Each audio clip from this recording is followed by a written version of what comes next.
Welcome to Not Milk Never Milk. Subscribe if you're lactose intolerant. You start by verifying the exact radio and trim, Uconnect 8. 4L versus older systems, so you buy compatible hardware. Next, collect an aftermarket Apple CarPlay head unit, vehicle-specific wiring harness, CAN bus adapter, and microphone. These parts preserve steering controls.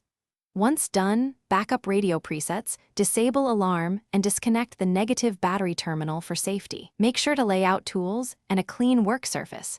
This prevents lost screws and saves time during the dash removal. You proceed by removing trim around the radio and climate controls using plastic pry tools to avoid damage. Once exposed, unbolt and unplug the factory unit. Label connectors if needed. Now mate the aftermarket harness to factory plugs, attach the CAN bus adapter to retain vehicle data, and mount the microphone in the headliner or A-pillar.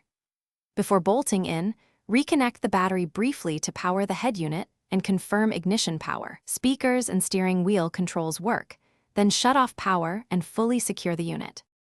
You finish by reinstalling trim and testing Apple CarPlay, plug an iPhone, accept prompts, and confirm audio and navigation pass-through. Make sure to update the head unit firmware and configure USB port mapping, calibrate steering control buttons, and adjust mic gain for voice commands. If CarPlay fails, check the fuse, ensure the CAN adapter is correctly wired, try a high-quality lightning cable, and verify the USB input is assigned to CarPlay.